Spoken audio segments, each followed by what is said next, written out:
قوم کوئی نہ کوئی تہوار مناتی ہے، اور لوگ چونکہ معاشرہ انفرادی سطح پر بھی راضی رہنا چاہتا ہے اور اجتماعی ماحول بھی فراہم کرنا چاہتا ہے، قومیں بڑے بڑے تہوار مناتی ہیں، میلوں کا بندوبست کرتی ہیں، دن منائے جاتے ہیں۔ اسلام کے اندر بھی دن منائے جاتے ہیں، اور بڑی قریب ایک دن آنے والا ہے جسے عید الفطر کہا جاتا ہے۔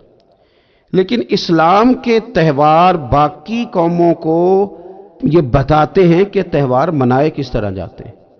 تو سب سے پہلے تو یہ یاد رکھیں کہ اسلام کے اندر جب عید آتی ہے تو اس کا کوئی مقصد ہے، اور ہم نے عید کو کس طرح منانا ہے یہ سارا کچھ ہمارا دین ہمیں بتاتا ہے۔ پہلے تو یہ آپ دیکھیں کہ عید مسلمان نے کس طرح منانی ہے۔ سویرے جب اس نے اٹھنا ہے تو اس نے فجر کی نماز کے بعد دوبارہ سے تیاری کرنی ہے، غسل کرنا ہے، صاف لباس پہننا ہے، خوشبو لگانی ہے، اور کرنا یہ ہے کہ نماز کے لیے جانا ہے۔ اس کے عید کا آغاز، اس کے اس خوبصورت تہوار کا آغاز اللہ تبارک و تعالیٰ کی عبادت سے ہو رہا ہے، اور عید منا کب رہا ہے؟ رمضان کے 30 روزے پورے کرنے کے بعد یا 29 کا چاند دیکھنے کے بعد۔ تو سب سے پہلے ہمیں یہ بتایا جا رہا ہے کہ جب تم عید مناؤ گے تو تم سجدہ شکر کے ساتھ مناؤ گے، اپنے رب کے ساتھ جوڑ کے مناؤ گے، اللہ تبارک و تعالیٰ کی عبادت کے ساتھ مناؤ گے۔ تو اس میں کوئی شور و غوغا نہیں، کوئی ریلیاں نہیں، کوئی جلوس نہیں، کوئی پٹاخے نہیں، کوئی گانا باجا نہیں، اللہ کی عبادت کے ساتھ بتایا جائے گا کہ تمہارا جو تہوار ہے وہ تہذیب کا، شائستگی کا، خوبصورتی کا، نظم و نسق کا ایک بہترین ذریعہ۔ تم بڑے راضی جب ہوگے تو پھر بھی تم اپنا ساری جھکاؤ گے رب کی بارگاہ میں، پھر بھی تم یہی کہو گے سبحان ربی العظیم، پھر بھی تم یہی کہو گے سبحان ربی الاعلی، پھر بھی تم اس کی بارگاہ میں جبین نیاز جھکاؤ گے کہ یہ جو تمہارے پاس عید کا دن آیا ہے یہ اجتماعیت کا دن ہے۔ آپ جب صف میں کھڑے ہوں گے نماز عید کے لیے تو کیا امیروں کی صفیں علیحدہ ہوں گی؟ غریبوں کی الگ ہوں گی؟ کیا پڑھے لکھوں کی الگ ہوں گی اور ان پڑھ لوگوں کی الگ ہوں گی؟ کیا قبیلوں کی الگ ہوں گی اور دوسرے قبیلے کی الگ ہوں گی؟ ایسا نہیں، ایک ہی صف میں کھڑے ہو گئے محمود و یاز، نہ کوئی بندہ رہا نہ کوئی بندہ نواز، صاحب و محتاج و غنی ایک ہوئے، اور تیری سرکار میں پہنچے تو سبھی ایک ہوئے۔ اجتماعیت کا اظہار ہے، اجتماعیت کا، عید کا پیغام اجتماعیت کا اظہار۔ اور پھر نماز عید ختم ہوئی تو سب نے ایک دوسرے کو گلے لگایا، غریب نے امیر کو، امیر نے غریب کو، پہلے ایک صف میں نماز پڑھی پھر گلے لگایا، چھوٹے نے بڑے کو، بڑے نے چھوٹے کو، سب ایک دوسرے کے ساتھ محبت کا رشتہ قائم رکھنے لگے۔ تو عید نے دوسرا پیغام اجتماعیت کا دیا کہ تم اللہ تبارک و تعالیٰ کی توحید کے نام پر، تم رسول پاک صلی اللہ تعالیٰ علیہ وسلم کی غلامی کے نام پر ایک ہو، ایک۔ ہزاروں قومیں وجود میں آئیں دہر میں خشک و تر کے رشتے سے، پر ہم نے بنیاد دوستی رکھی یاد خیر البشر کے رشتے سے۔